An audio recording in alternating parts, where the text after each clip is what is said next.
चलिए खबरों की शुरुआत करेंगे, लेकिन सबसे पहले आपको एक बड़ी ब्रेकिंग न्यूज़ के माध्यम से खबर बता देते हैं। इजराइल में अभी भी तनाव बना हुआ है, शांति बिल्कुल भी वहां नहीं है। ये वॉर ब्रेकिंग ही है। जी हां, इजराइल में 3 बसों में बम धमाका हो चुका है। इस वक्त इजराइल की ये खबर, जहां पर 3 बसों में बम धमाका हुआ है और धमाकों को लेकर आतंकी हमले का ही शक जताया जा रहा है।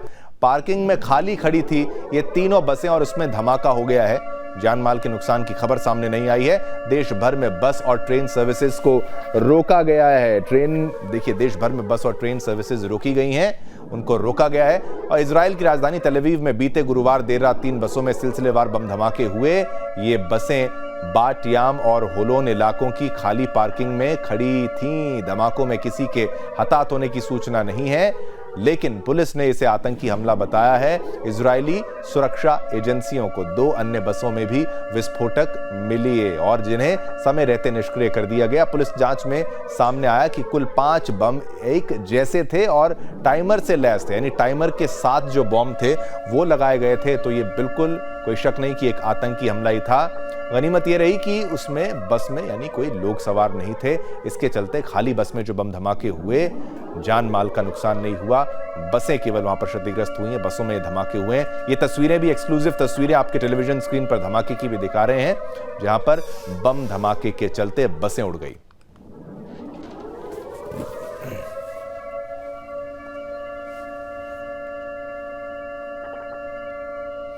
अब आगे बढ़ते हैं, अगली खबर का रुख करते हैं। जी हां, पटेल की कमान, एफबीआई का उत्थान। जी हां, भारतीय जो है ना वो विश्व में हर जगह टॉप पोजीशन पर ही बैठे आपको नजर आएंगे। या तो लीडर्स होते हैं, या सीईओज होते हैं, या मालिक होते हैं। और अमेरिका में भी यही हो रहा है। भारतीय मूल का व्यक्ति, देखिए, अमेरिका की राजनीति में एक बार फिर भारतवंशियों का डंका बजा है।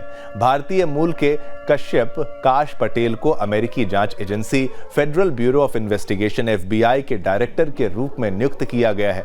सीनेट में हुए मतदान में 51/49 के मामूली बहुमत से उन्हें ये जिम्मेदारी सौंपी गई है, यानी 2 जो मत है उसके गैप से ही वो जीते हैं। देखिए, डेमोक्रेटिक पार्टी ने काश पटेल की नियुक्ति का कड़ा विरोध किया, ये कहते हुए कि वे ट्रंप के आदेशों का पालन करते हुए उनके विरोधियों को निशाना बनाएंगे।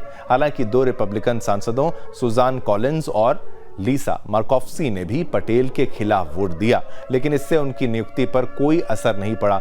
सेनेट में काश पटेल के पक्ष में 51 और विरोध में अब लगभग 49 जो वोट हैं वो पड़े। और सेनेट में मंजूरी मिलने के बाद काश पटेल ने राष्ट्रपति ट्रंप और अटॉर्नी जनरल पाम बॉन्डी को समर्थन के लिए धन्यवाद दिया। बता दें कि काश पटेल को डोनाल्ड ट्रंप के कट्टर समर्थकों में से एक माना जाता है। उनकी नियुक्ति ये दिखाती है कि ट्रंप प्रशासन अपनी विचारधारा को मजबूत करने के लिए भरोसेमंद और सशक्त भारतवंशियों को आगे बढ़ा रहा है। सेनेट से मंजूरी मिलने के बाद काश पटेल ने सोशल मीडिया पर अपने इरादे स्पष्ट कर दिए। उन्होंने लिखा, एफबीआई अमेरिकियों को नुकसान पहुंचाने वालों का इस ग्रह के हर कोने में पीछा करेगी। एफबीआई की जी मैन से लेकर 9/11 हमले के बाद हमारे देश की सुरक्षा तक एक शानदार विरासत है। देखिए, अमेरिकी लोग एक ऐसी एफबीआई के हकदार हैं जो पारदर्शी, जवाबदेह और न्याय के लिए प्रतिबद्ध हो। हमारी न्याय प्रणाली के राजनीतिकरण ने जो है जनता के भरोसे को खत्म कर दिया है। हम एक ऐसी एफबीआई बनाएंगे जिस पर लोग गर्व कर सकें। पटेल ने अमेरिकी न्याय प्रणाली के राजनीतिकरण पर कटाक्ष करते हुए इसे जनता के भरोसे को खत्म करने वाला बताया और इसे सुधारने का संकल्प लिया। ये भी बता दें कि काश पटेल का सफर संघर्षों और उपलब्धियों से भरा रहा है। वे एक गुजराती परिवार में जन्मे हैं, जिनके माता पिता युगांडा के तानाशाह ईदी अमीन के अत्याचार से बचकर अमेरिका आए थे। उनका परिवार कनाडा के रास्ते अमेरिका पहुंचा, जहां उनके पिता ने एक विमान कंपनी में नौकरी की थी। 2004 में कानून की डिग्री हासिल करने के बाद उन्हें सरकारी वकील के तौर पर अपने करियर की शुरुआत करने का मौका मिला। इसके बाद 2013 में वॉशिंगटन में न्याय विभाग में शामिल हुए। 2016 में हाउस इंटेलिजेंस कमेटी के सदस्य बने, जहां उन्होंने डेविड नून्स के नेतृत्व में काम किया। काश पटेल का एफबीआई का डायरेक्टर बनना भारतीय मूल के लोगों के लिए गर्व का क्षण है।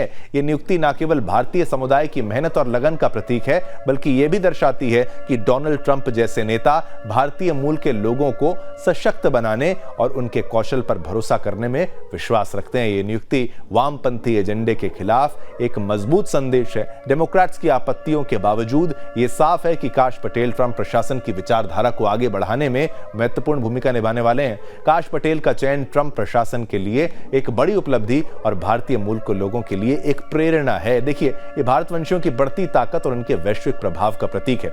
अब FBI क्या है, इसकी भी आप जान लीजिए बात, जिसके वो डायरेक्टर बन रहे हैं। स्थापना 26 जुलाई 1908 को हुई थी।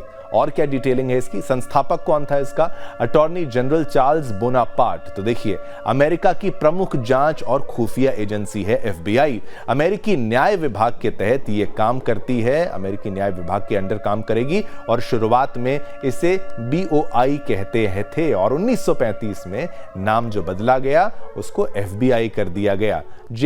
एडगर हूवर 1935 में FBI के पहले डायरेक्टर बने। तो 1935 से वहां से लेगेसी इसकी चली आ रही है और अब काश पटेल हैं। देखिए, अमेरिकी राष्ट्रपति करते हैं इसकी नियुक्ति, बाद में सीनेट से मंजूरी लेनी होती है और डायरेक्टर का कार्यकाल 10 साल का होता है। FBI का मुख्यालय वॉशिंगटन DC में है। FBI के 56 फील्ड ऑफिस, 350 से अधिक उप कार्यालय, वैश्विक स्तर पर इंटरपोल और साथ ही साथ आप यूरोपोल, MI6, रॉ, मोसाद जैसी एजेंसियों के साथ सहयोग करने का काम करती है।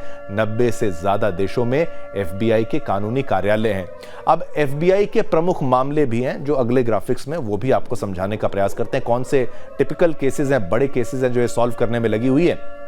2001 के 9/11 हमले की जांच में अल-कायदा के शामिल होने का खुलासा किया गया FBI के द्वारा। 2013 में, देखिए 12 साल बाद की बात है, लेकिन बॉस्टन मैराथन बम विस्फोट के दोषियों को भी FBI ने पकड़ा। और क्या अचीवमेंट्स हैं? 2021 की कैपिटल हिल हिंसा के आरोपियों को गिरफ्तार किया इसने। और क्या है? 2022-24 में ट्रंप के खिलाफ गोपनीय दस्तावेजों को रखने और चुनाव में हस्तक्षेप के मामलों की जांच की है। और अब यहां पर भारतवंशी काश पटेल जो है इसकी कमान संभाल रहे हैं, तो उत्थान तो होगा ही होगा। तो गद्दार हमास का एक और धोखा। फिलिस्तीनी आतंकी संगठन हमास का एक और षड्यंत्र सामने आया है। हमास ने बीते गुरुवार को 4 इजरायली बंधकों के शव लौटाने का दावा किया था, लेकिन इजरायली सेना ने बीते शुक्रवार को खुलासा किया कि इनमें से एक शव शिरी बिबास का नहीं था। सोचिए, जिसका शव वापस करना है उसका शव नहीं था, बल्कि किसी अज्ञात व्यक्ति का शव दे दिया था। इजरायली सेना ने साफ किया कि एरियल और कैफिर बिबास के शवों की पहचान हो गई है। 9 महीनों का कैफिर बिबास हमास के कब्जे में सबसे कम उम्र का बंधक था। 9 महीने का, सोचिए, छोटा सा बच्चा कब्जे में था हमास के। और देखिए, जिसके कैद में ही उसकी मौत हो गई बच्चे की। तो छोटे बच्चे की मौत तो हुई। हमास ने नवंबर 2023 में दावा किया था कि शिरी बिबास और उनके बच्चों की इजरायली बमबारी में मौत हुई थी, लेकिन इजरायल ने इस दावे को सिरे से खारिज कर दिया था। अब शिरी बिबास का शव ना मिलने से इजरायल का शक और गहरा गया है कि हमास लगातार झूठ बोलकर दुनिया को गुमराह कर रहा है। यानी कि आरोप लगा दिया इजरायल की बमबारी पर और बच्चा बदल के दे दिया, यानी जो बच्चे की बॉडी है वो बदल कर दे दी। बता दें कि इजरायल और हमास के बीच 19 जनवरी को एक सीजफायर समझौता हुआ था। सीजफायर हो चुका है, जिसके तहत बंधकों की रिहाई होनी थी। इसके तहत अब तक 1100 से अधिक फिलिस्तीनी कैदियों के बदले 19 इजरायली बंधक रिहा किए जा चुके हैं। देखिए, यहां से 1100 दिया जा रहा है, वहां से केवल 19 आ रहा है, लेकिन 19 भी बहुत जरूरी है, इजरायल के हैं क्योंकि। लेकिन हमास का षड्यंत्र खत्म होने का नाम नहीं ले रहा है। इजरायल अब इन शवों की फॉरेंसिक जांच करेगा और धोखे की इस नई परत को उजागर करेगा। इजरायली अधिकारी इस पूरे घटनाक्रम को आतंकी हमास के एक और धूर्तता और नया चेहरा बता रहे हैं। इजरायली सेना ने साफ कर दिया है कि अब हर कदम पूरी रणनीति के साथ जो है वो उठाया जाएगा। इस खबर पर भी चलिए ग्राफिक्स के माध्यम से आपको हम समझाते हैं क्या है डिटेल्स।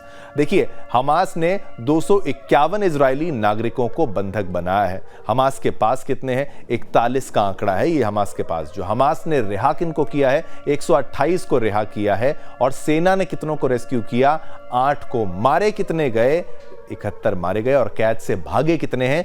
3 भाग गए हैं। अब ये देखिए, अगले ग्राफिक्स पर आगे बढ़ते हैं। 2 फेज में पूरी हो रही है सीज फायर डील। देखिए, पहला फेज क्या है वो आपको बता दें। 19 जनवरी से 1 मार्च तक गाजा में पूरी तरह से युद्ध विराम, ये पहला फेज है, यानी पहला चरण है।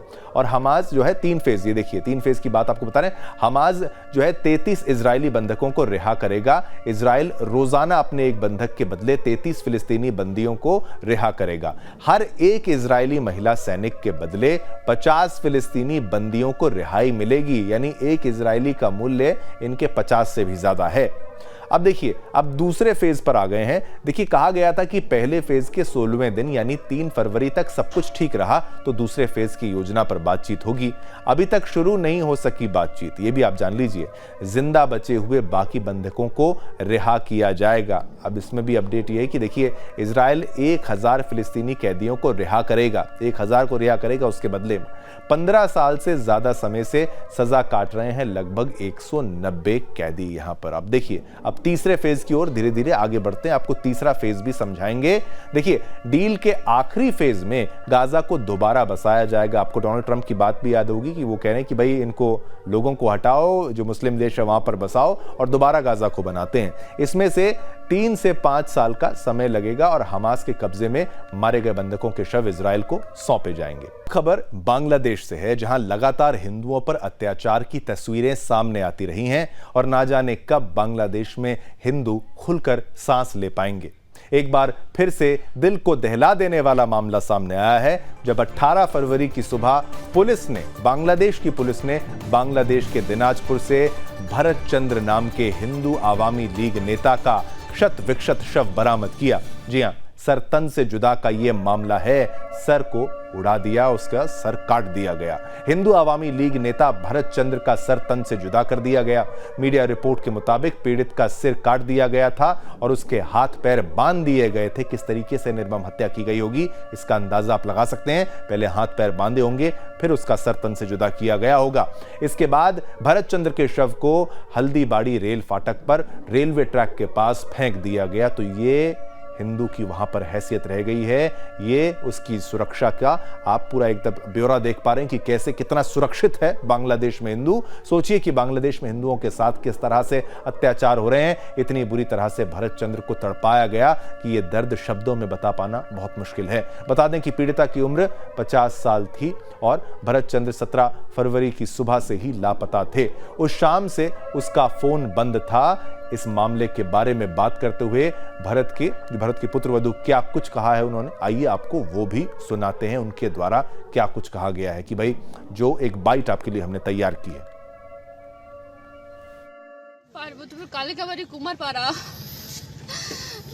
আমি ওনার পুত্রবধূ ছোট ছেলের বউ। কালকে 11টার দিক বের হইছে, পরে বেতন উঠাইতে আসে, আমরা ফোন দেই সন্ধ্যার দিকে, আর ফোন রিসিভ হয় না, ফোন বন্ধ দেখায়, খালি বন্ধ দেখায়। বড় ছেলে বড় বউ ওখান থেকে ফোন দেয়, আমরা বাসা থেকে ফোন দেই, কেউ ফোন খোলা পাই না।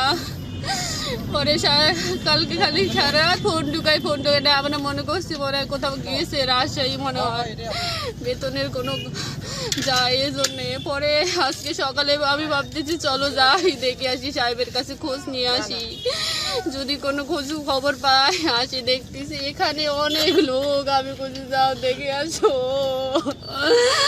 আসে দেখি আমার শ্বশুর